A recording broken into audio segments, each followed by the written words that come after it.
Vous êtes, mesdames et messieurs, sur NCA, la nouvelle chaîne africaine, et bienvenue à vous dans Frontal, votre rendez-vous qui vous plonge au cœur de l'actualité politique sur le continent. La situation est dramatique. Les chiffres sont alarmants. 6,7 millions de déplacés internes dans tout le pays. 40% de la population de la province de l'Ituri sont des déplacés internes. 28% de la population du Nord Kivu sont également des déplacés internes. Des milliers de femmes violentées, violées. Les morts se comptent également par milliers. Nous sommes en République démocratique du Congo. Les auteurs directs de ce drame sont connus, ce sont les rebelles du M23. Mais pour le président Félix Tshisekedi de la RDC, il y a un homme derrière les massacres qui ont lieu dans son pays. Un homme derrière le pillage de son pays.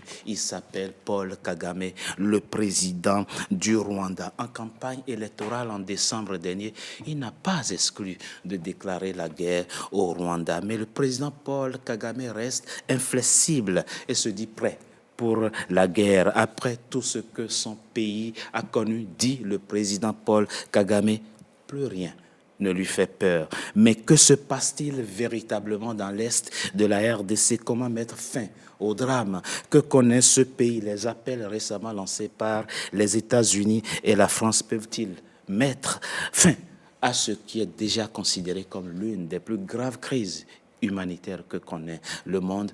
Trois Congolais avec moi pour en parler. Reti Amouli, vous êtes avocat au barreau du Sud Kivu, président honoraire des avocats du tribunal pénal international pour le Rwanda, ancien candidat à la commission et à la présidence de la commission électorale CENI de votre pays. Ça fait des années que vous vous battez pour la création d'un tribunal pénal spécial pour la RDC afin que les crimes, les viols perpétrés dans votre pays soient punis. Vous avez été reçu par le président de la République française, par le roi d'Espagne, par le président de la Commission européenne, par le haut commissaire des Nations unies pour les droits de l'homme. Vous nous direz au cours de cette émission, Maître Amouli Reti, pourquoi la communauté internationale n'arrive pas à mettre fin au drame que connaît votre pays, la RDC. Merci. C'est moi Merci qui à vous vous remercie. d'avoir accepté notre invitation. Kewin Maïzo, un habitué de mon émission, journaliste, analyste politique. Vous avez, vous, la dent dure contre la classe politique de votre pays et dans son ensemble. Mais merci quand même d'avoir accepté notre invitation pour faire le décryptage du drame que vit votre pays, la RDC. C'est plutôt moi. Tiberge Mouzitaba, vous êtes avocat au barreau de Kinshasa, représentant en France de l'UNC de Vital Kamerhe et l'Union pour la nation congolaise. Un grand soutien êtes-vous du président Félix Tshisekedi. Vous avez d'ailleurs milité pour sa réélection à la tête de votre pays, la RDC. En tout cas, merci d'avoir accepté notre invitation pour faire le décryptage du drame que connaît votre pays, la RDC. Merci beaucoup pour l'invitation aussi. Nous sommes en décembre 2023. Le président Félix Tshisekedi était alors en campagne pour sa réélection, évoquant la situation dans l'est de son pays et faisant allusion à son homologue rwandais. Il déclare à la moindre escarmouche, il parlait alors du président Paul Kagame, je réunirai les deux chambres de mon pays et je demanderai l'autorisation de déclarer la guerre au Rwanda. Mais l'homme pourra-t-il mettre sa menace à exécution? Nous avons posé la question à l'écrivain congolais Patrick Mbeko. Il est par ailleurs spécialiste des Grands Lacs. On l'écoute, on en parle après. Il est vrai que Félix Tshisekedi avait menacé d'entrer en guerre contre le Rwanda en cas d'attaque des éléments du M23 dans le Nord Kivu. En décembre dernier, il avait déclaré lors d'une conférence de presse qu'à la moindre escarmouche, il allait réunir les deux chambres du Congrès pour obtenir l'autorisation d'entrer en guerre. Doit-on prendre ces propos au sérieux? La question reste posée dans la mesure où ces déclarations ont été faites dans un contexte particulier qui est celui de la campagne électorale. Donc on peut penser à première vue qu'il s'agissait avant tout des propos électoralistes, d'autant plus que Félix Tshisekedi lui-même est revenu tout récemment sur ses propos lors d'une conférence de presse à Kinshasa, durant laquelle il a clairement dit qu'il n'était pas pour la guerre mais pour la paix. Et il s'est même dit ouvert à des discussions directes avec Paul Kagame. Donc tout ceci nous emmène à penser que Félix Tshisekedi ne privilégie pas et n'est pas prêt à entrer en guerre contre le Rwanda. Et à part la question électoraliste ou les déclarations qui ont été faites, il faut prendre en considération d'autres deux éléments importants. Le premier, c'est le problème que connaît l'armée congolaise, qui a des problèmes structurels très importants. Et je sais de sources sûres que lors d'une réunion du Conseil national de sécurité tout récemment, il y a des généraux, il y a des hauts gradés qui ont conseillé à Félix Tshisekedi de privilégier les négociations en lieu de place d'opter pour la guerre.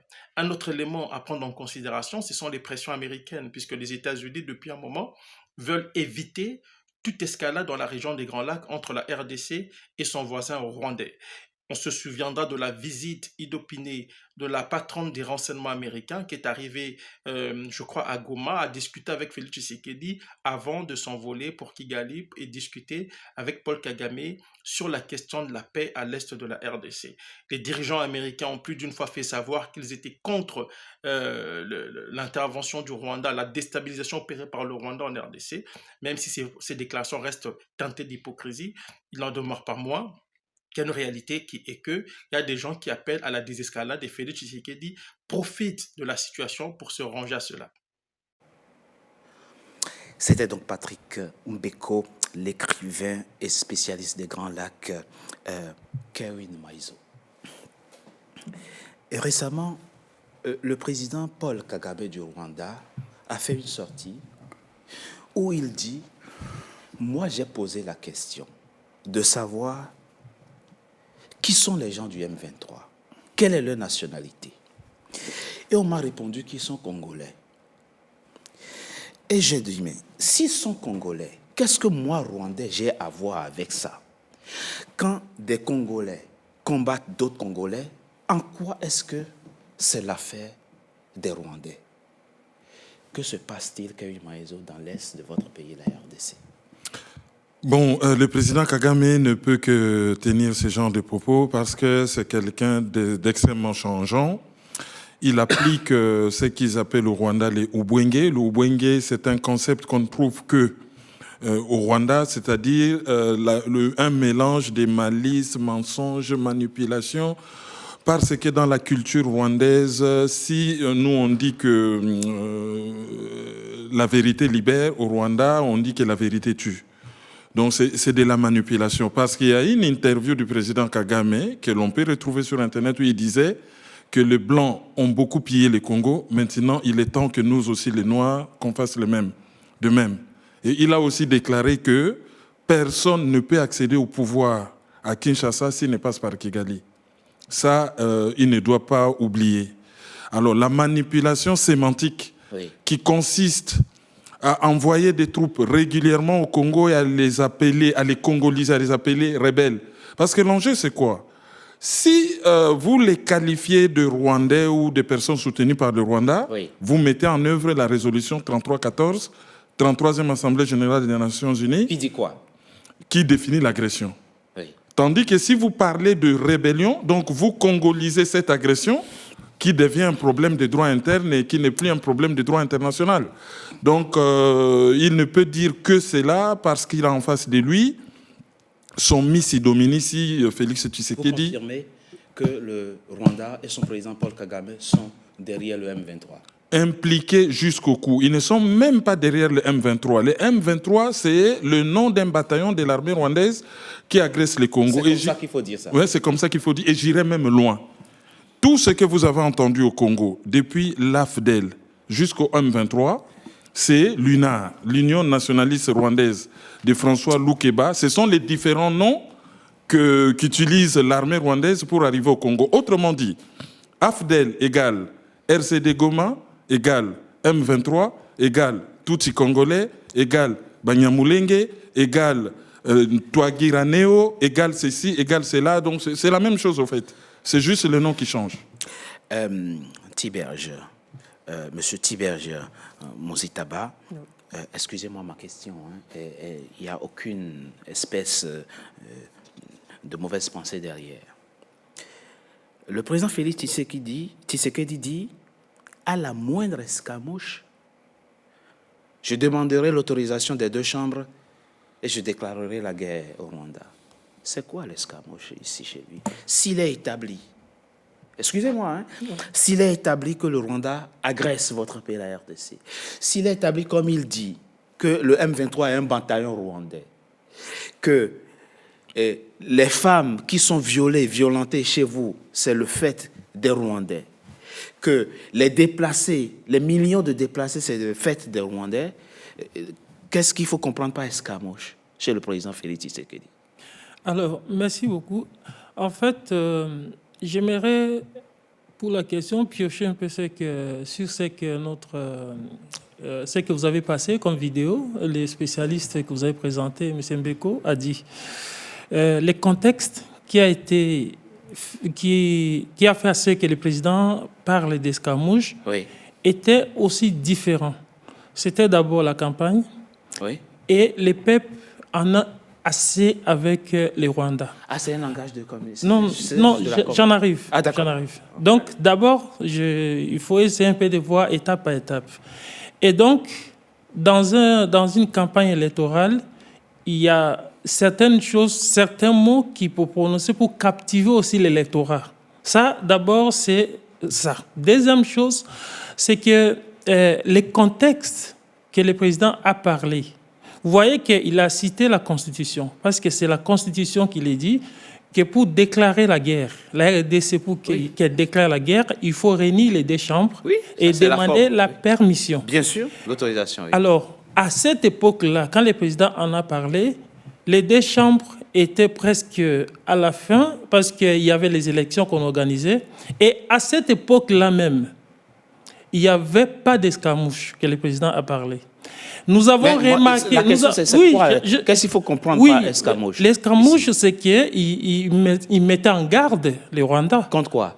Contre la guerre qu'il fait. Mais il y a déjà la guerre. Non, en fait, à cette époque-là, il y a eu un peu un accalmie. Il y a eu un accalmie. Et le président a dit que à la moindre... Et si vous vous souvenez bien, le président a parlé de ça quand M. Nanga, il a parlé de son AFC. Et le président a fait allusion aussi à l'AFC parce qu'il s'est rallié au Rwanda. Et il a dit qu'à la moindre escarmouche, je vais réunir les deux chambres et nous allons attaquer. Alors, il s'est fait que ce contexte-là électoral est passé. Aujourd'hui, nous avons un Parlement qui est nouveau. Et donc, on est en train d'installer le Parlement. Donc, si aujourd'hui, le président dit qu'il va réunir les deux chambres, c'est quelles deux chambres qu'il va réunir? Nous sommes à l'étape où le Parlement ancien est tenté de passer et qu'on va remplacer il sera remplacé par les nouveaux députés et sénateurs qui seront... Les députés sont déjà élus, mais les sénateurs qui seront élus.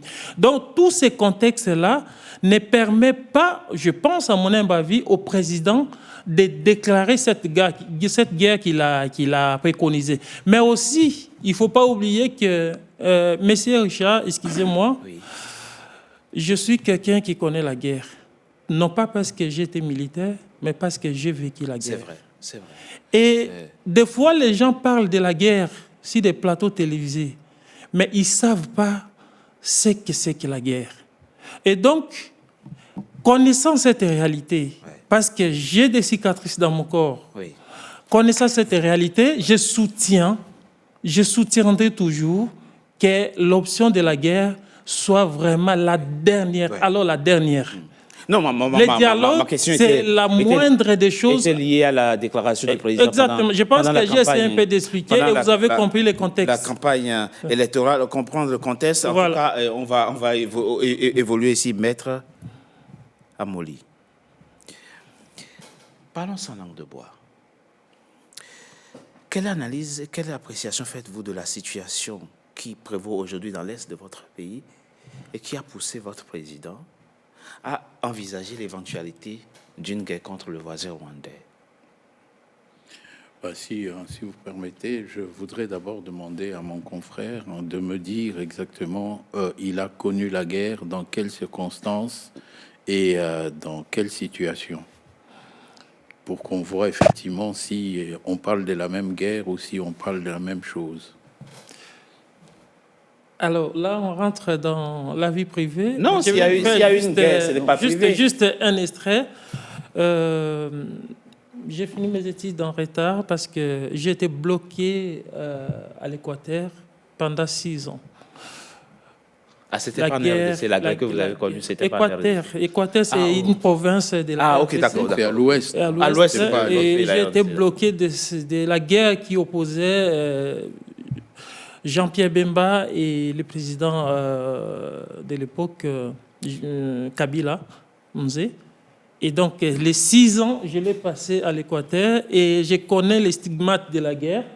Et c'est pourquoi, connaissant ces réalités-là, la guerre, c'est la dernière option. S'il y a possibilité que les gens se parlent, ils doivent se parler. Mais je ne soutiens pas la logique du Rwanda qui continue toujours à nier les faits avérés démontrés par les Nations Unies. C'est pourquoi je soutiens la position du président Tshisekedi qui dit qu'il est prêt pour les dialogues, mais pas avec les M23, comme mon confrère compatriote Kevin venait de le dire. Mais la guerre ce n'est pas les M23, c'est les Rwandais. Et donc, s'il faut discuter, comme je soutiens les dialogues, il faut que les dialogues se passent entre la RDC et les Rwandais. Mais la guerre dont vous parlez, la guerre, elle a déjà lieu dans votre pays. Il y a déjà la guerre. De votre pays. Bien sûr, mais je ne nie pas.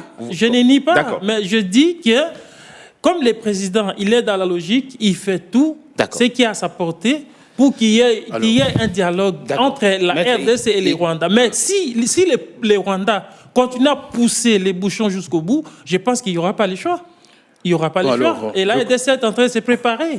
En conséquence. Je comprends donc que nous ne parlons pas de la même guerre. Donc, vous avez connu des stigmates de la guerre. Vous avez peut-être perdu quelques années de votre vie parce que Jean-Pierre Bemba a attaqué son propre pays. Il ne faut pas oublier qu'au moment où Jean-Pierre Bemba a attaqué son propre pays, il y avait quand même Museveni derrière lui, donc l'Ouganda derrière lui. Et là, nous revenons sur la même guerre, c'est-à-dire la guerre qui est menée contre le Congo depuis 1996 par... Je ne dis pas le contraire. Par Museveni et Kagame. Donc, Linard. Et donc, si je dois répondre à la question, je constate effectivement que vous parlez de 6 700 000. Voilà le chiffre, une comptabilité qui intervient. Mais c'est depuis 2003 que la comptabilité macabre a été fixée à 6 millions de morts. Et ça, c'est le rapport mapping. C'est pour les morts qu'il y a eu entre 1996 et 2003. Et le rapport mapping est sorti en 2012. Ouais. Donc, même le rapport mapping, donc l'ONU n'a pas été au-delà de 2003. Et il s'est arrêté à 6 millions. Ouais. Ça lui a fait peur. Et il n'a pas voulu donner des chiffres. Aujourd'hui, entre 2003 et 2024, 20 années se sont écoulées. Bien sûr. Si, en 6 ans, il y a eu 6 millions de morts, et que 20 années durant, il y a eu toujours ces combats, je comprends effectivement qu'aujourd'hui, tout le monde fait le raccourci en disant il y a 6 700 000 déplacés. Oui. C'est ce qu'on entend effectivement dans les médias mainstream. Oui, ça, c'est pour les déplacés. Parce que, pour les déplacés. Oui. Parce que plus personne ne veut... Et même l'ONU ne fait plus de mapping. Il aurait dû faire un mapping d'actualisation. Déjà, avant, nous faisions... pratiquement, quand on essayait de sensibiliser la communauté internationale, on leur expliquait que les 6 millions de morts, c'est l'équivalent de la population de la région parisienne, de l'île de France.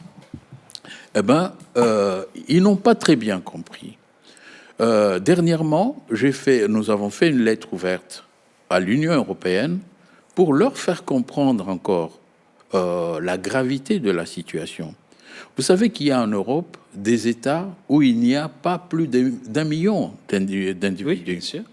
Et donc, en faisant la comptabilité de ces 6 millions qui ont été recensés par les Nations Unies, on atteint déjà la comptabilité macabre. C'est un peu comme si une bombe nucléaire avait explosé en Europe et que les 10 pays les moins peuplés de l'Union, sur les 27, ont été pratiquement soufflés par la bombe nucléaire. Oui. Logiquement, ça devait leur faire réfléchir.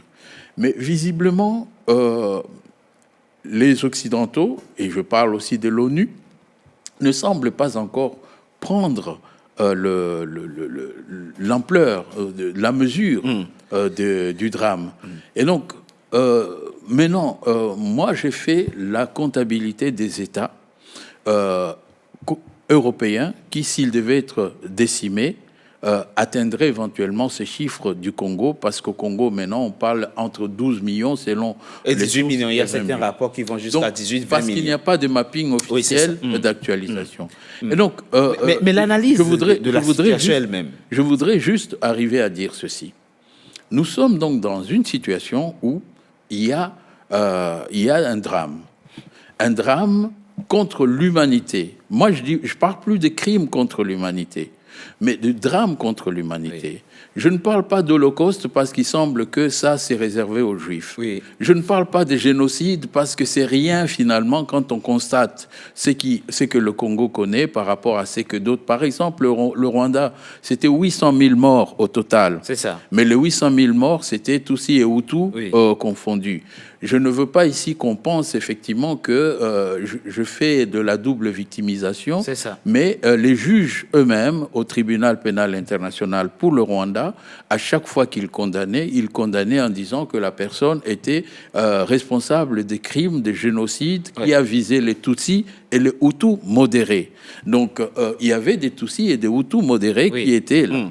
Donc, quand on parle de génocide, moi, je pense effectivement, par égard pour les Hutus qui ont été aussi tués, il faut aussi qu'on les mette dans le nombre des victimes. Et donc, pour nous, la question fondamentale qu'il faut poser, parce que maintenant, il faut toucher la conscience collective. Bien sûr. De ceux qui disent effectivement que ce sont les valeurs de l'humanité qui sont importantes. Maintenant, nous sommes une sorte d'espèce animale. Nous, les chats, les cobras, les chauves-souris, etc., nous sommes protégés de la même façon.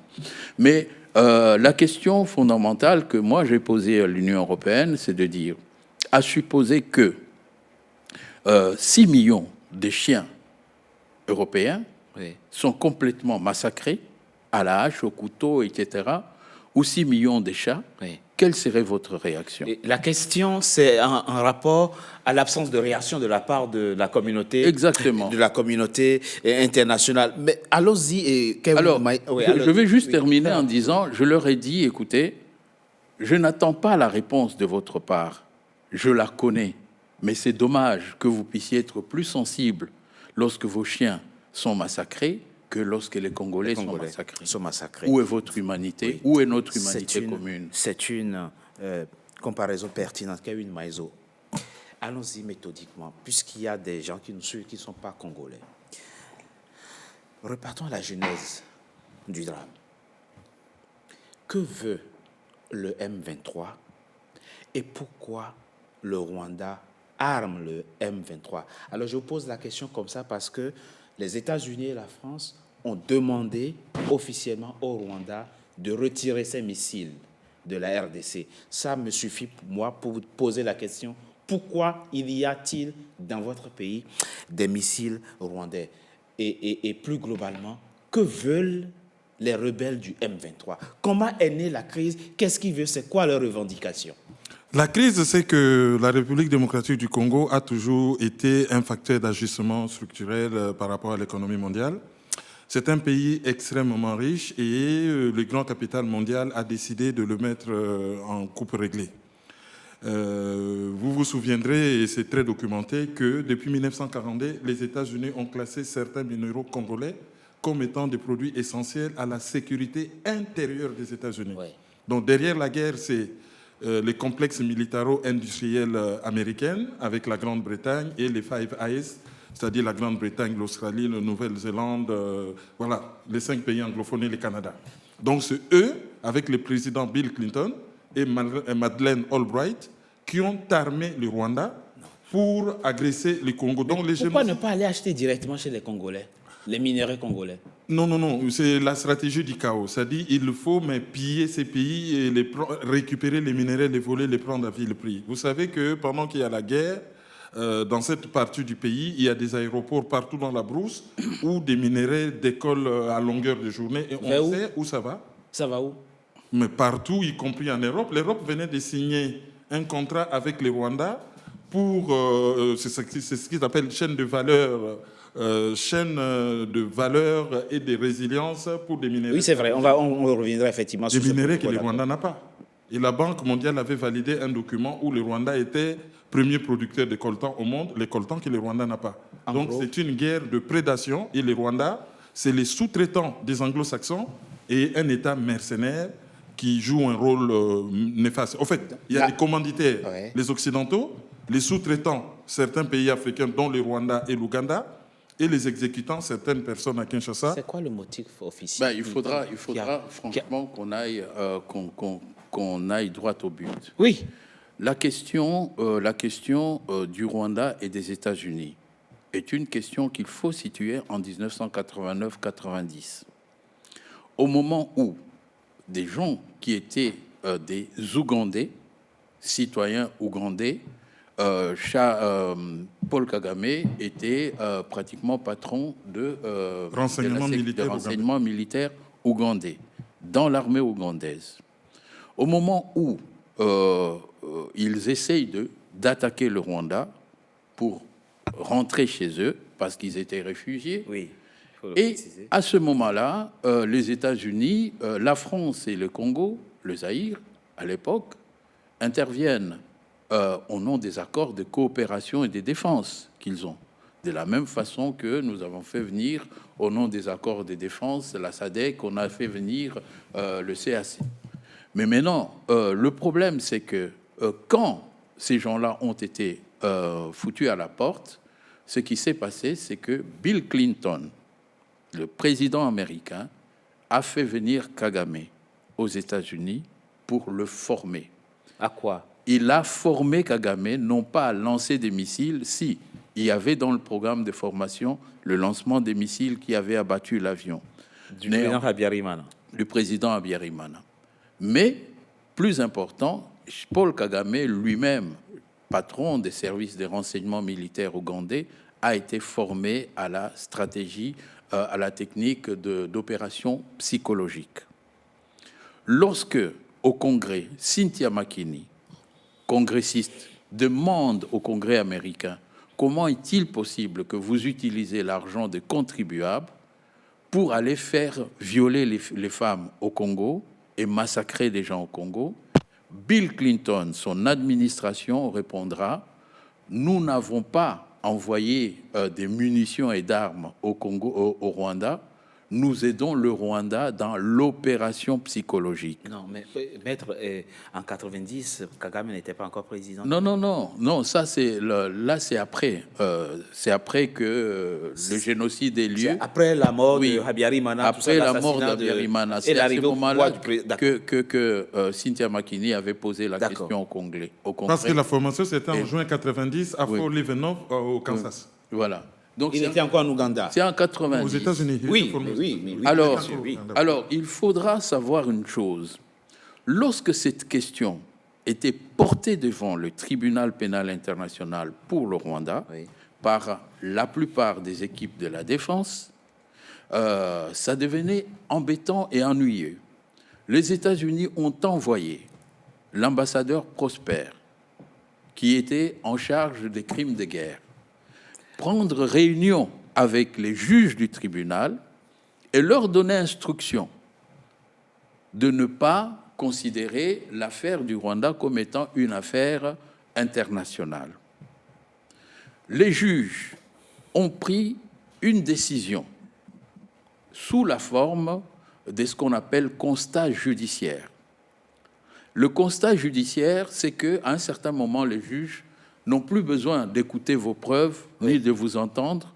Ils viennent, ils décident que, voilà, nous avons désormais décidé que cette affaire doit être vue comme ça. Okay. Et ils ont pris un constat judiciaire disant clairement que aucune équipe de défense ne devra venir soulever la question de savoir si oui ou non les FPR de Kagame venaient d'Ouganda et si effectivement c'était une agression ougandaise. Okay. Donc il fallait définir ça comme étant une... Vis-à-vis de quel pays? Une agression ougandaise vis-à-vis de quel pays? Du Rwanda. Du Rwanda.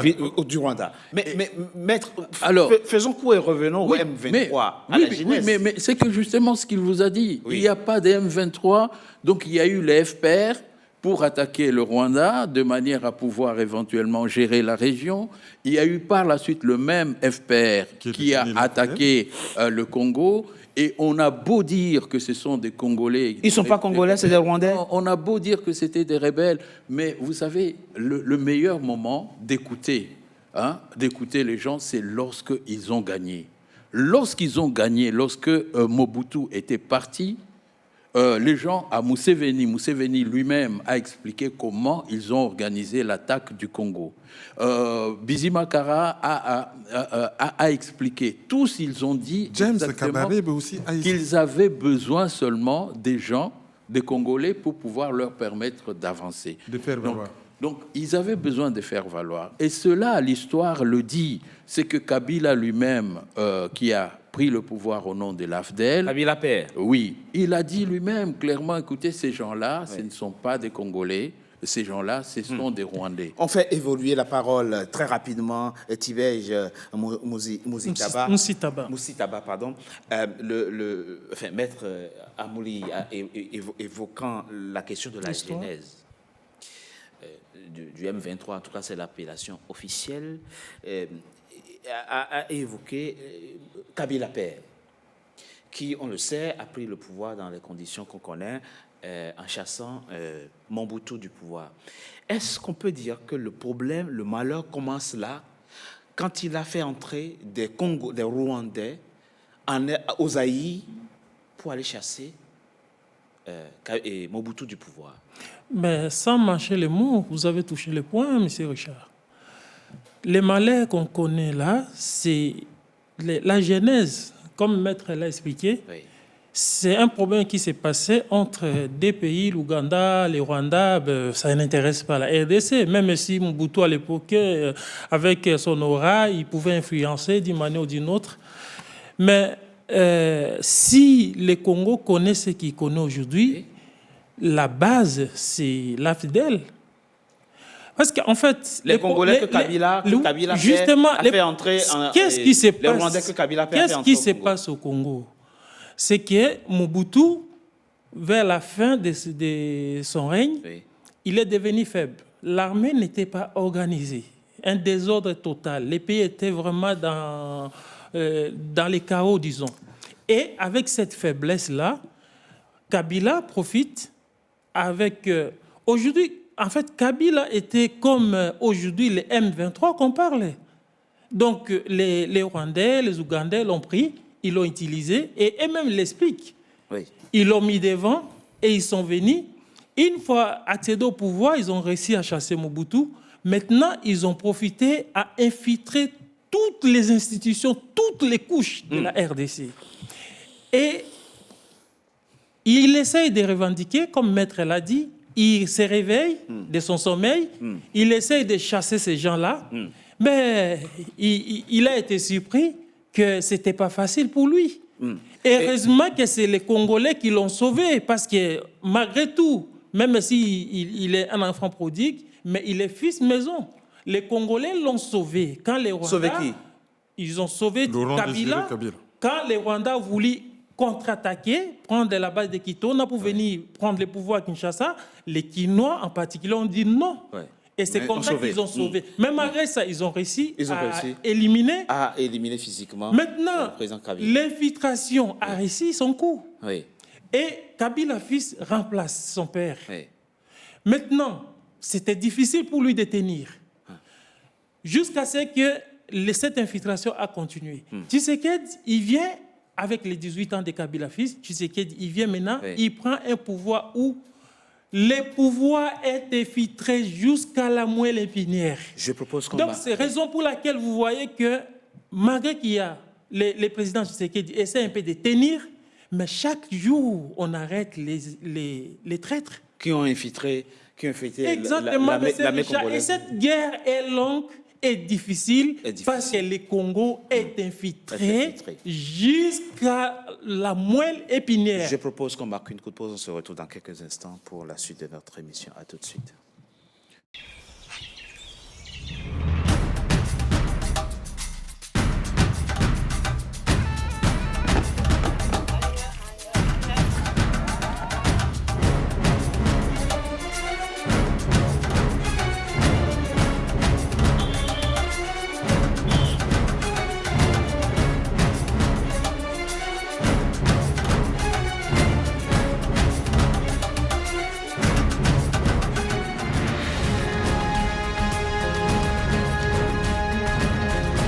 NCA, la nouvelle chaîne africaine.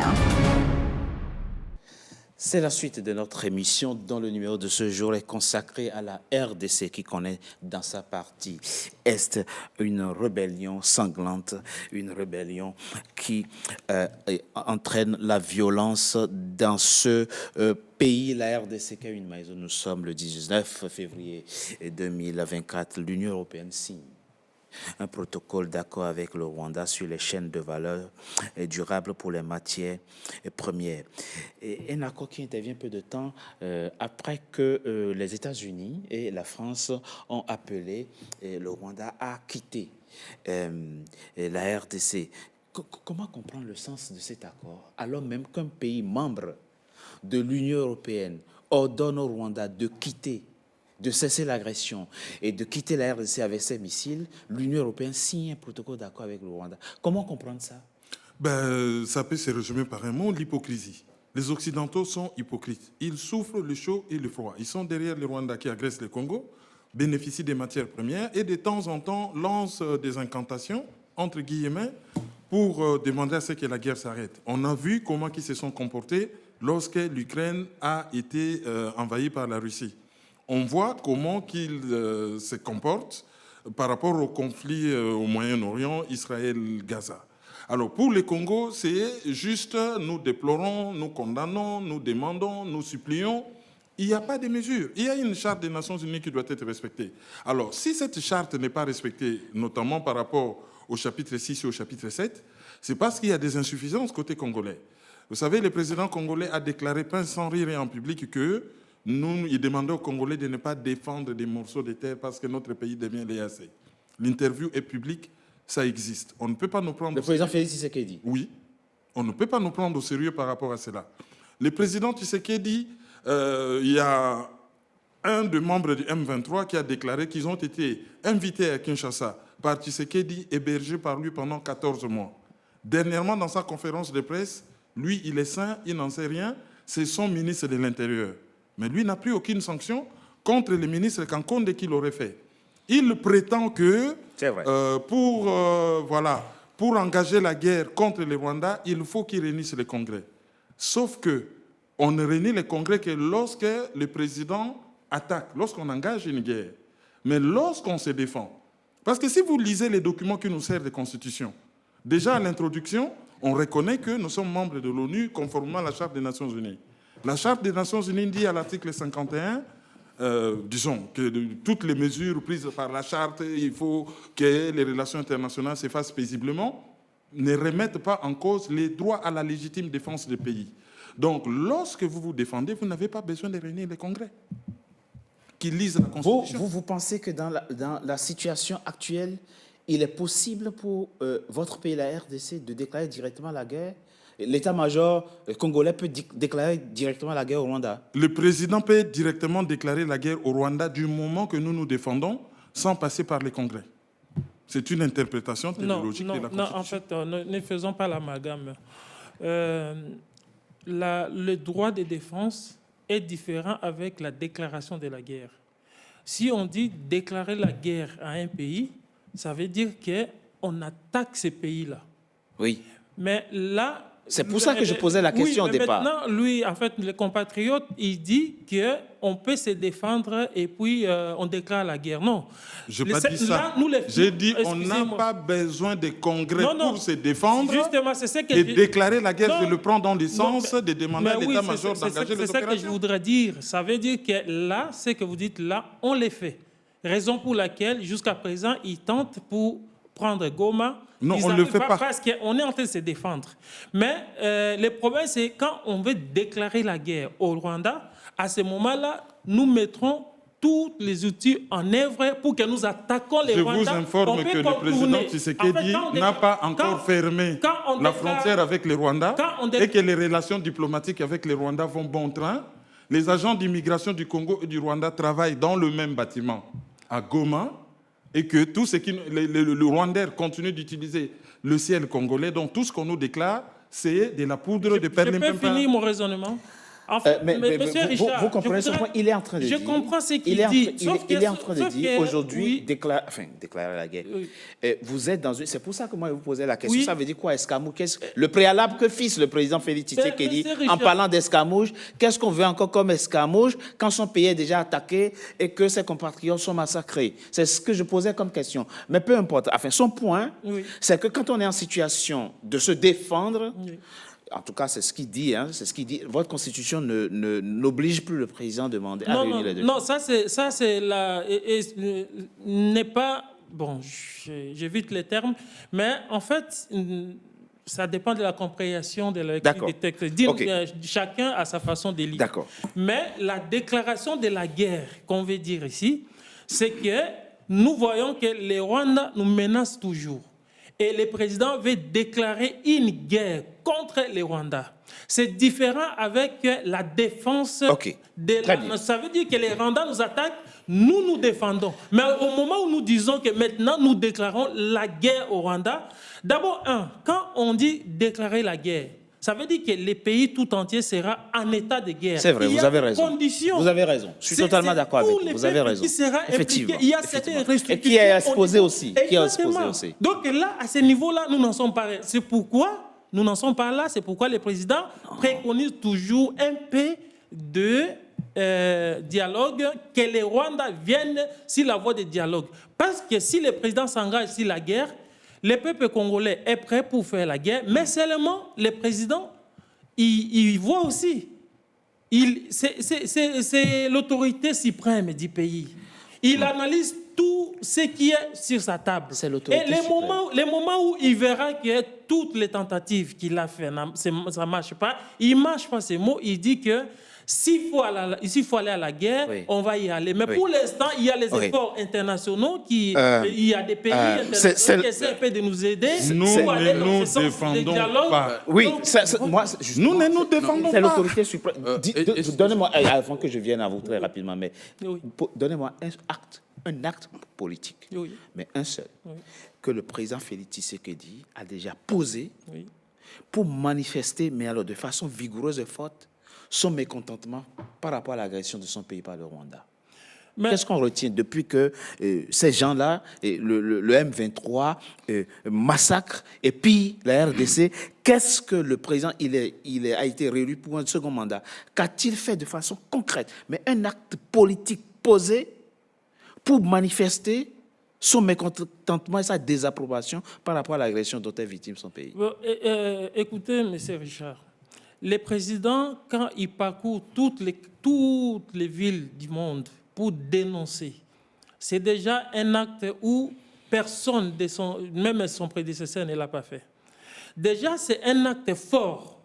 Vous savez, aujourd'hui, avec les compatriotes, nous parlons. Et tous les Congolais, ils parlent à haute voix, ils citent les Rwandais, ils citent le président Paul Kagame. C'est parce que le président... Je parle du président, je parle d'un acte politique. J'arrive. Le président a parlé. Le président a parlé, il a réveillé la conscience congolaise qu'il y a un monsieur qui nous attaque, il y a un pays qui nous attaque. Ça, c'est la première chose. Deuxième chose, c'est que le président...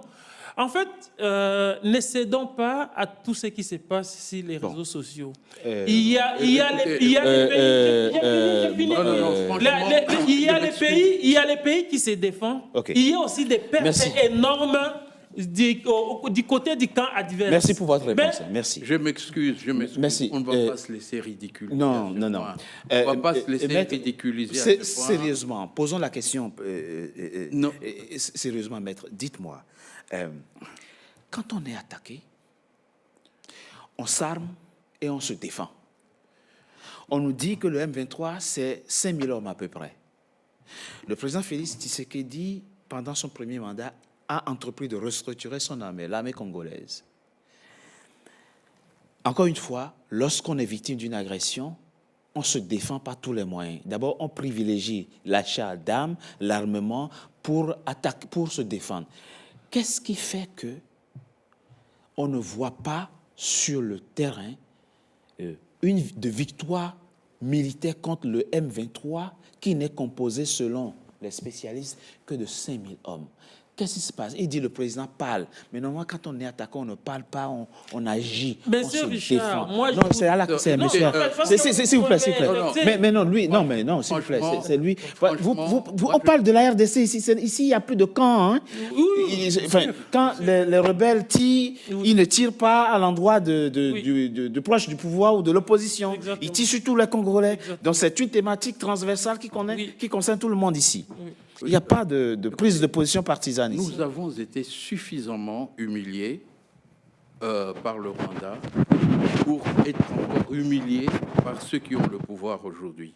Franchement, ces explications qui sont données aujourd'hui, si ce sont ça les explications que ceux qui sont au pouvoir veulent nous donner, moi je dis tout simplement... Je ne souscris pas. Quelle analyse vous faites de la situation? Inacceptable. Voilà. Qu'est-ce qui se passe? Les Congolais continuent à accepter cela. Nous sommes dans une situation où le pays est attaqué depuis plusieurs années. Oui.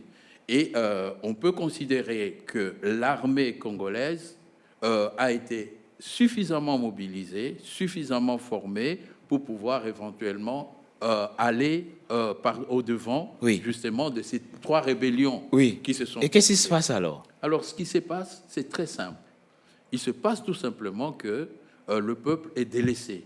Le peuple est laissé à lui-même, abandonné à lui-même. Non.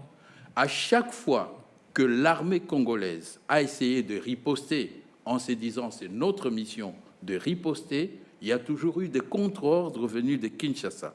Et cela depuis plus de 20 ans.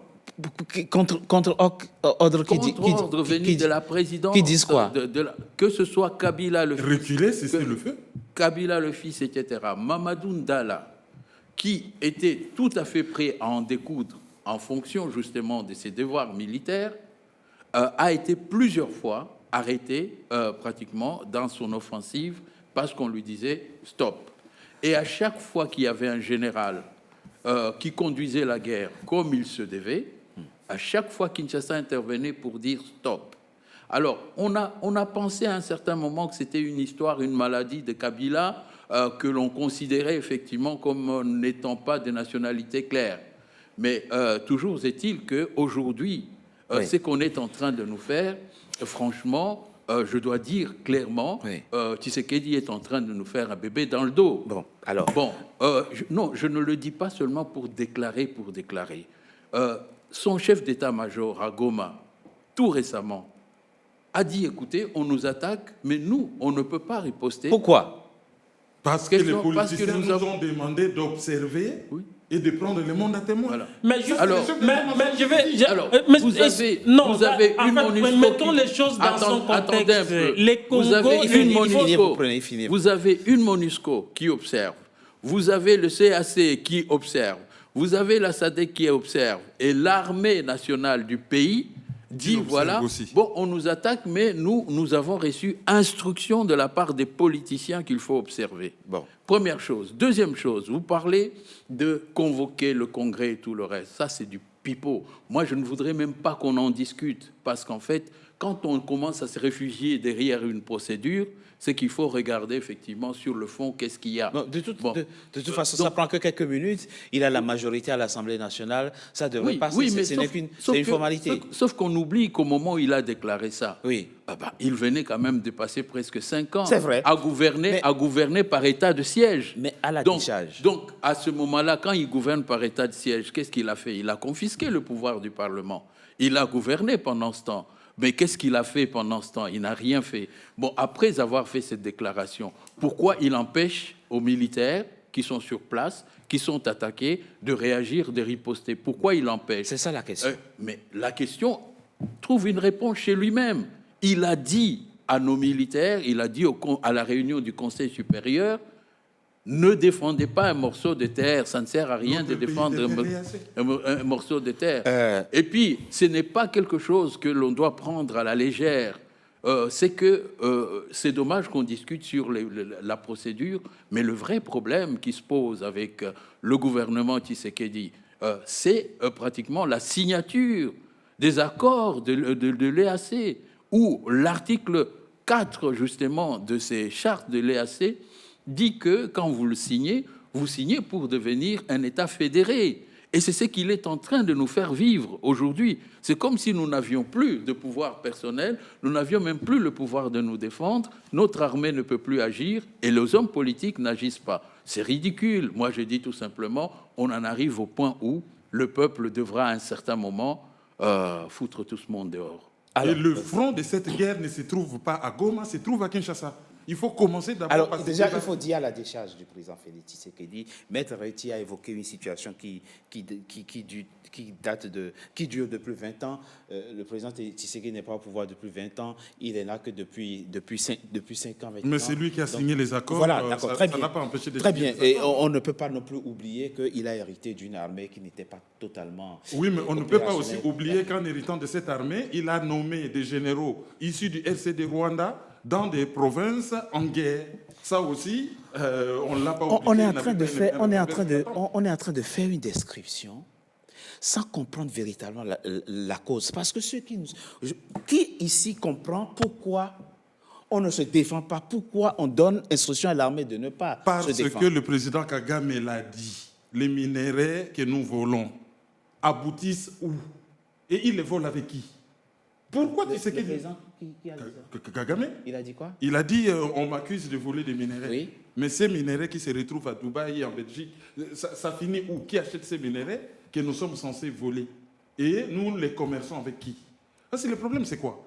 C'est tous ces affairistes qui sont à Kinshasa, qui ont des carrés miniers à l'est. Attendez. Ils ne veulent pas fermer. Le président Félix Tshisekedi insulte officiellement le président Kagame et le traite de voleur. Et vous pensez qu'ils sont quand même, que derrière, ils se parlent? Oui, parce que c'est un discours qui parle à l'électorat congolais.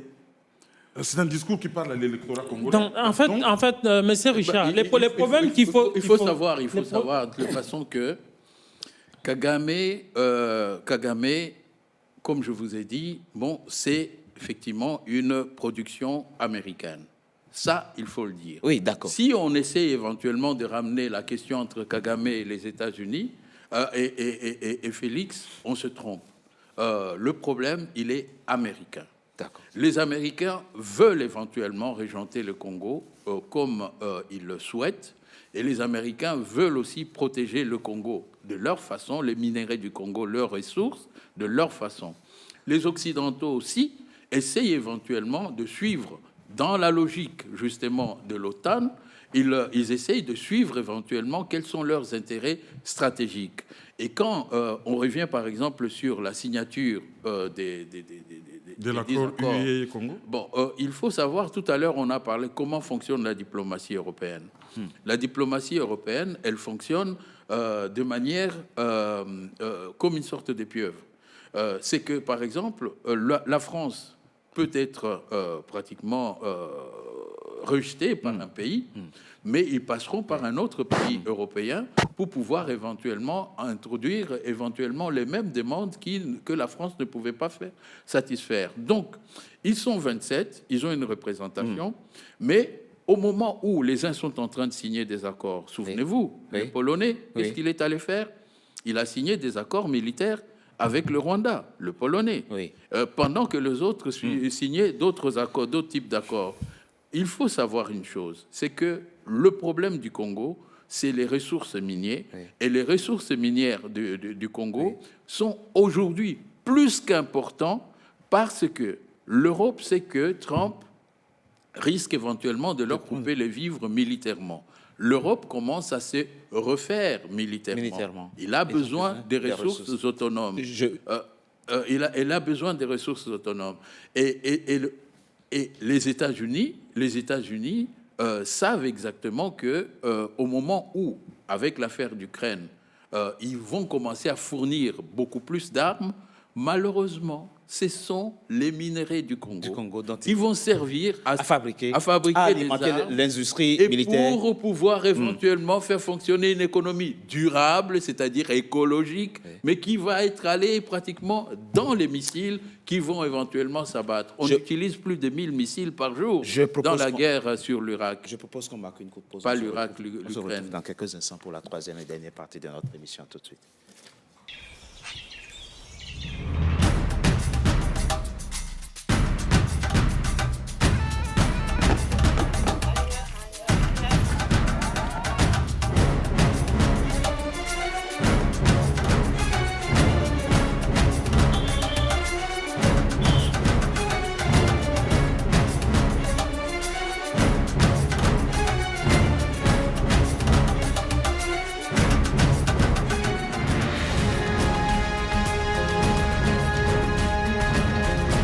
NCA, la nouvelle chaîne africaine. Troisième et dernière partie de notre émission, le numéro de ce jour est consacré à la RDC où sévit le mouvement M23. Très et rapidement, Kewin Maizo. Que dit la géopolitique locale, enfin régionale? En marge du dernier sommet de l'Union africaine, le président angolais a reçu, pas dans la même salle, pas à la même table bien sûr, le président Félix Tshisekedi, puis le président rwandais Paul Kagame. Il s'était donné donc pour mission de jouer le médiateur pour apaiser, décrisper les tensions. Qu'est-ce qu'ils ont pu se dire et quel rôle les voisins de la sous-région peuvent jouer pour la décrispation? Malheureusement, dans cette affaire, tout le monde est les sous-traitants des Américains qui ont un agenda... Même l'Angola? Mais oui, qui ont un agenda qui supplante tout le monde. Et dans leur entendement, un Congo faible, c'est un Congo qu'on doit piller, c'est un Congo qu'on doit humilier. Et tous les pays voisins, je dis bien tous les pays voisins... L'Ouganda, l'Afrique du Sud? Tous les pays sous-traitants des Américains ont intérêt à avoir un Congo faible. L'Angola a des troupes à l'est. L'Angola exploite une partie du pétrole de la zone économique exclusive. L'Angola a planté son drapeau dans une partie du territoire de Kayemba. Qu'est-ce que l'Angola peut venir dire au Congo si l'Angola se comporte mutatis mutandis, dans une moindre mesure à peu près? Les Angolais ne massacrent pas, mais sur le plan économique, ils se comportent à peu près comme les Rwandais. Donc, Joao Lourenço, un sous-traitant des Américains. C'est un sous-traitant des Américains. Et si vous entendez sa rhétorique, c'est généralement, il faut respecter l'accord cadre d'Addis Abeba, ensuite la feuille de route de Nairobi et celui de Rwanda. Et si vous lisez cette feuille de route, c'est quoi? Que le Congo puisse se mettre dans une position telle qu'économiquement, il peut se laisser dépouiller sans rien dire. William Ruto, du Kenya. À lui encore, c'est pire. À lui encore, c'est un des sous-traitants en chef, derrière Paul Kagame. Au fond, qui sont les alliés du Congo dans la sous-région? Il n'y a personne. Le Congo est orphelin et il doit se battre seul. Même le pouvoir congolais est avec ceux qui dépouillent le Congo. Il n'y a plus que la société civile du Congo pour faire tenir ce pays. Les Congolais sont orphelins, le Congo est orphelin, personne ne défend ce pays. Je vais très rapidement faire juste un petit parallélisme. Oui. Et je vais le faire en 2 phrases. À l'indépendance, le Congo était colonisé par la Belgique. Un pays d'à peu près 10 millions d'habitants, d'à peu près 25 000 km², avec 3 communautés linguistiques. On a fait 2 tables rondes, économiques et politiques. Après, lorsque la colonisation occidentale est devenue beaucoup trop présente, les Blancs qui colonisent les Noirs, on donne le Congo à un autre pays qui ressemble à la Belgique, c'est-à-dire le Rwanda, 10 millions d'habitants, 11 millions d'habitants, comme la Belgique. On donne. Oui, on donne.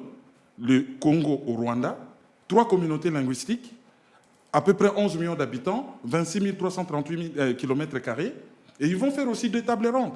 Le premier, c'est l'accord cadre, disons, le dialogue intercongolais de Sun City en Afrique du Sud, et ils ont fait l'accord cadre d'Addis Abeba qui ressemble à la table ronde économique qu'ils ont fait en 1960. C'est-à-dire qu'ils reprennent le même schéma avec d'autres acteurs pour continuer à mettre ces pays en coupe réglée. Et quand vous lisez l'accord cadre d'Addis Abeba, c'est généralement comment le Congo peut s'apprêter à être pillé sans crier gare.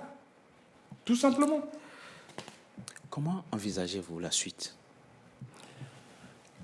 Il est vrai que le Congo aujourd'hui est abandonné à lui-même parce que on ne peut plus compter sur la communauté internationale. Tout ce que vous avez soulevé là, même les contrats que l'Union européenne a signés avec les Rwandais, c'est en quelque sorte c'est le masque qui tombe. C'est que le Congo a toujours dénoncé, que cette guerre... en fait, vous voyez l'analyse qu'on fait là, les Rwandais attaquent le Congo, les Rwandais attaquent le Congo. Si ce n'est que les Rwandais, 26 338 km² avec plus ou moins 30 000 hommes armés, militaires, face au Congo, 2 345 410 km² avec plus de 80 millions d'habitants. Vous pensez vraiment que si ce n'est que ces petits Rwandais-là, ils pouvaient tenir au Congo? Ce n'est pas la superficie non, en fait, qui fait la grandeur militaire. La logique, c'est que les Rwandais est sous-traité. Et d'ailleurs, le président Kagame lui-même l'a dit dernièrement, oui, qu'il a reconnu que les minéraux congolais oui, transitent par les Rwandais et nous, on n'a rien à faire. Ça part en Belgique, en France, aux États-Unis. Il a reconnu. Comment vous pouvez accepter et reconnaître qu'il y a un volet qui vient, qui vole et qui vous tend la main, vous donne et vous vous faites passer et vous récupérez même pas un petit gramme? Donc, c'est pour dire que les Rwandais que nous parlons, c'est les sous-traitants de la communauté. Oui, ça veut dire quoi? Que le problème ne sera jamais résolu? Ça veut dire que aujourd'hui, la question que vous avez posée, comment faire, oui, c'est que le Congo, oui, doit prendre ses responsabilités. C'est-à-dire, concrètement? Et c'est-à-dire oui, que nous devons nous organiser, nous réorganiser, parce que le Congo a été organisé au temps de Mobutu, quand il y fut encore fort. Et donc, nous devons nous réorganiser et défendre notre patrie.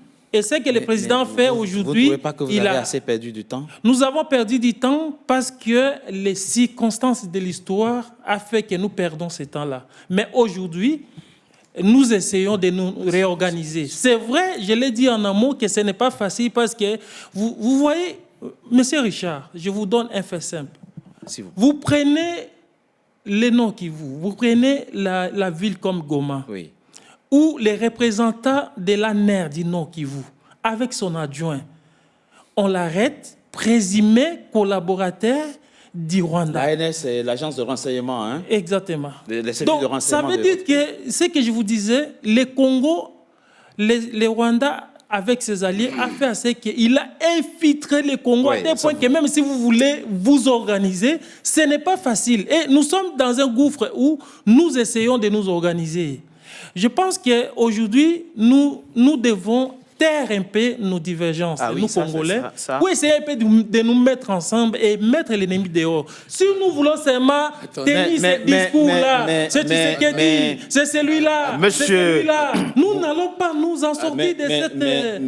On ne se met pas ensemble avec un traître. C'est logique qu'il y a divergence autour de la stratégie, puisque jusque-là, si moi je ne suis pas congolais, donc je ne connais pas les dessous de ce dont on parle ici en profondeur. S'il est vrai que les instructions viennent du palais présidentiel, les instructions aux soldats ne défendaient pas, moi, j'y crois pas. Il n'y a pas de preuves à ça. Il n'y a pas de preuves. C'est complètement il impensable.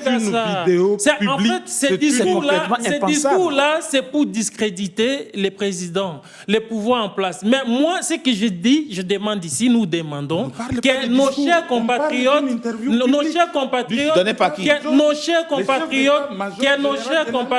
arrivent. Il existe. Est-ce que vous avez connaissance de l'existence de cette interview où le chef d'état-major, c'est ça? Oui. Le chef d'état-major dit quoi? Il dit que les politiciens nous ont demandé d'observer.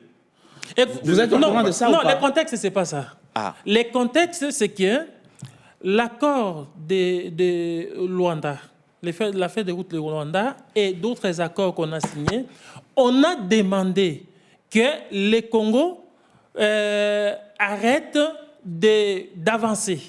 Mais sur son propre territoire? Non, en fait, quel est le mobile? En fait, quelle est l'idée derrière cet accord-là? C'était que les deux camps, que ce soit les Rwandais, les M23 soutenus par les Rwandais et les Congo, que chacun garde sa position, on va avancer sur les accords et que nous allons aller vers les cantonnements jusqu'à ce que ces problèmes-là soient réglés entre les Congolais, entre eux d'abord, et puis les Congolais traitent avec les Rwandais. Malheureusement, quand les militaires, le gouvernement a levé l'option, que nos militaires n'avançaient pas, restaient d'abord en cette position-là. Nous respectons l'accord qu'on a signé. C'est une sorte de cessez-le-feu.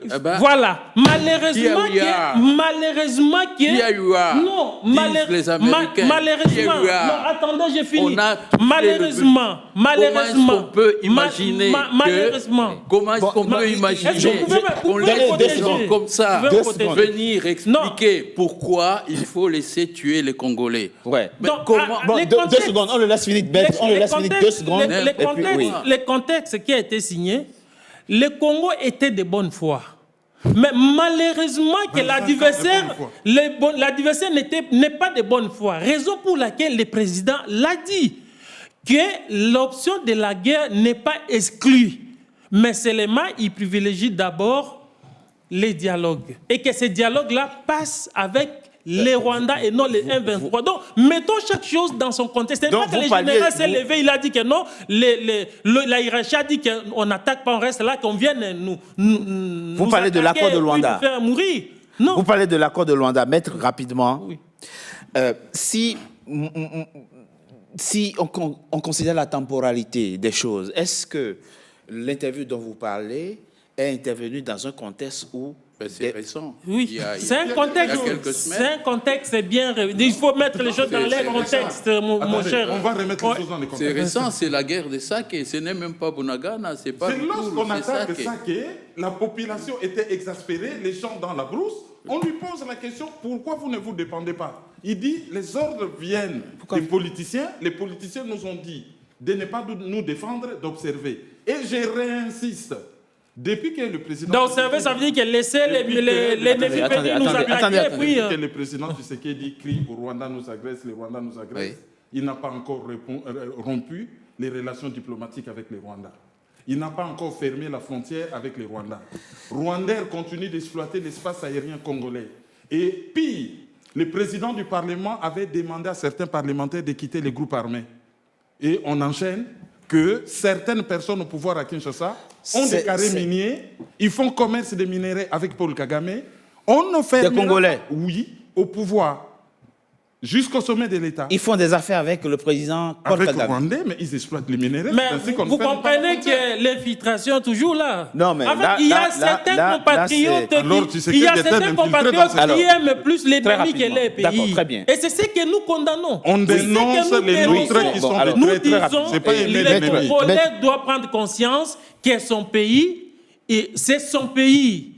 Peu importe les millions qu'on peut lui proposer, mais son pays reste son pays. C'est ainsi que nous dénonçons notre peuple. On a compris. Le peuple congolais. Okay.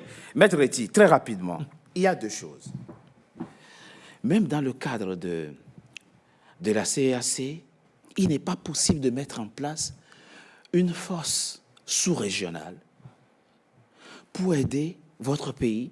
C'est-à-dire que à partir du moment où l'armée congolaise éprouve des difficultés structurelles, opérationnelles, a fait face à 5000 hommes, il n'y a aucune espèce de possibilité de mobilisation de forces, de troupes régionales pour aider l'armée, un peu comme la CEDEAO l'avait fait en son temps au Libéria, en Sierra Leone, etc. Ce n'est pas possible aujourd'hui. Justement, ça rejoint la première question qui était celle de savoir exactement qu'est-ce qu'on veut faire ou quelle est la posture des sous-régionaux. Moi, je vais vous dire tout simplement, cette posture, il ne faut pas vous tromper. La sous-région, si vous parlez de l'EAC, c'est anglo-saxon. Il ne faut pas oublier que l'Ouganda, le Kenya, la Tanzanie, qui sont les plus grands de l'EAC, sont des colonies britanniques. Bon, il ne faut pas oublier que le Kenya a toujours été la plaque tournante des États-Unis depuis les indépendances jusqu'à aujourd'hui, donc, et même le centre des Nations Unies. Donc, il ne faut pas l'oublier. Il ne faut pas oublier aussi que les anglo-saxons ont leur façon de voir les choses qui n'est pas forcément le même que les franco-belges. C'est vrai. Donc, nous avons un premier topo, c'est les anglo-saxons. Quel est leur agenda? Bon, cet agenda britannique n'est pas l'agenda pro-Congo. L'agenda américain n'est pas l'agenda pro-Congo. Okay. Maintenant arrive la question des Angolais. Mais vous savez que dans quel contexte Savimbi a été tué? Jonas Savimbi, en Angola. Et à partir du moment où Savimbi a été tué, quelle a été la normalisation des relations entre les États-Unis et l'Angola au détriment de l'Union soviétique et de Cuba. Donc, à partir de ce moment-là, vous comprenez effectivement que nous sommes dans une sorte de géopolitique ou de géopolitique hostile et anglo-saxonne. Alors, si vous voulez maintenant savoir comment est-ce qu'on peut passer de Kagame à aujourd'hui, bah, écoutez, nous avons montré comment les États-Unis ont implanté et donné de la force à Kagame et Museveni. Nous avons démontré que le Kabila le père, lorsqu'il a voulu ouvrir les yeux à la population, on l'a tué. Et bon, vous avez constaté tout simplement que quand on l'a tué, il semble qu'il y avait vacances, mais bon, j'imagine effectivement que quand on fait un coup d'État, on le fait pour soi. Et personne ne vient quand même s'asseoir sur un siège qui n'est pas les siens. Bon, et quand on arrive dans la situation actuelle et que son patron de l'UNC, parce que je vois qu'il porte le badge de l'UNC, Vital Kamerhe, plus Félix Tshisekedi, où est-ce qu'ils sont allés chercher leur pouvoir? Après Genève, qu'est-ce qui s'est passé? Ils ont atterri à Nairobi. On ne nous a jamais dit qu'est-ce qu'il y avait entre Genève et Nairobi. Et c'est de Nairobi que finalement, ils ont, comme les Nanga aussi, sont en train de se déclarer à partir de ces mêmes coins, comme le M23 part pratiquement de l'Ouganda. Donc, en fait, tout se passe dans cette zone anglo-saxonne. Alors, vous vous imaginez que quand on se retrouve dans la situation de Félix Tshisekedi, en état de faiblesse, où finalement le pouvoir lui est donné, d'après ce que maintenant tout le monde reconnaît, les accords de passation de pouvoir, le pouvoir lui est donné. Bon, lui, il vient du côté Nairobi, donc forcément, la première chose qu'il a faite, c'était d'aller vers Nairobi pour dire j'accepte de rentrer dans l'EAC. Et moi, je dis ça, c'est le piège majeur que finalement, qui lui a été tendu. Et il est tombé dedans. Il est tombé dedans. Et étant tombé dedans, quand il a voulu finalement constater que c'était qu'un papier vide, d'abord, au lieu de discuter, de réunir le Congrès pour se défendre, on pouvait se poser la question de savoir, a-t-il réuni le Congrès pour dire nous entrons dans l'EAC? Dans l'EAC, par exemple. Non, il ne l'a pas fait. Il l'a fait parce que tout simplement, Mike Hammer, l'ambassadeur américain, Peter Pham et Kigali le tenaient et l'ont amené jusqu'à faire signer ça. Donc moi, je dis tout simplement, il y a une chose, les chefs d'État africains ne sont pas avec nous. Les chefs d'État africains, en tout cas pour certains, tous ceux qui ont fait les facilitations, sont en tout cas des traîtres à la cause du Congo. Le président Thabo Mbeki d'Afrique du Sud, il a quand même aidé le Rwanda. L'ancien, il avait aidé le Rwanda, il avait armé le Rwanda pour attaquer le Congo contre Mobutu. Il ne faut pas oublier ça. Il avait fourni les armes. Il a organisé le dialogue des C'est dans ces dialogues-là que, le sachant, il savait très bien qu'il y avait des éléments rwandais qui étaient introduits dans ces dialogues et ils ont fait en sorte que tout ce que les Rwandais demandaient soit donné. Bon, aujourd'hui, il revient encore en nous ressortant la même carte. Mais je veux dire aussi une autre chose. Pour un autre président, le Nigérien, Obasanjo. L'ancien. Oui. Aujourd'hui, on est en train de juger le président de Wikileaks. Mais ce monsieur avait sorti un document en son temps où Obasanjo, après avoir été nommé facilitateur, est allé remettre son rapport officiel aux Nations Unies pour dire tout ce qu'il voulait dire, et un rapport officieux à Madame Susan Rice, ambassadrice des Nations Unies, des États-Unis aux Nations Unies. Qui se trouve dans Wikileaks. Et dans ce rapport, Wikileaks révèle que, dans ce rapport, Obasanjo reproche aux Américains d'avoir placé Kabila au Congo.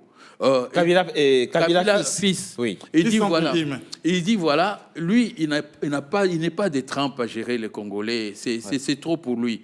Vous auriez pu mettre Kagame à Kinshasa et Kabila à Kigali. Ça, c'est Obasanjo qui D'accord, très bien. Écoutez, en tout cas, on voit bien que l'histoire récente de votre pays est complexe, compliquée à décrypter. On ne peut que souhaiter que vous trouviez pas vous-même, malheureusement. Je m'excuse parce qu'il a soulevé quand même, il a cité mon président quand même, il a cité. Oui, mais nous sommes malheureusement donc, je voulais à la fin de notre émission. On reviendra dans d'autres émissions. Juste 2 secondes pour dire que la raison qui avait poussé les Kach à l'époque d'aller se voir en Nairobi pour signer cet accord-là, c'était juste qu'ils avaient dit que l'accord qui a été signé à Genève, c'était en dehors des terres africaines. D'accord, ils voulaient signer un accord en terre africaine. Donc, l'élément de réponse est pris en compte. Merci en tout cas. Malheureusement, nous sommes à la fin de cette émission. C'est que vraiment, il faudra que l'on comprenne une chose. Pour mettre fin à cette question du Congo et à tous les problèmes du Congo, les Congolais doivent se prendre en main. Et se prenant en main, les Congolais doivent pratiquement rejeter tous les accords qui ont été signés depuis Sand City et même jusqu'aux dernières, les accords de Rwanda. Merci maître, merci à vous d'avoir accepté de participer à cette émission consacrée à votre pays, la RDC qui connaît aujourd'hui dans sa partie Est une rébellion. Espérons que vous réussissiez à trouver par vous-même les moyens. Et le génie congolais doit s'exprimer et vous avez la capacité, la possibilité de trouver les solutions pour juguler ce problème et qui cause tant et tant de souffrance à vos compatriotes dans l'Est de votre pays. Merci à vous. Merci. C'est la fin, mesdames et messieurs, de Frontal, votre rendez-vous politique dont le numéro de ce jour a été consacré à la RDC. Pour suivre cette émission, rendez-vous sur www.nca-tv.com et surtout abonnez-vous massivement. À très bientôt pour un nouveau numéro de Frontal. Merci à vous. Merci.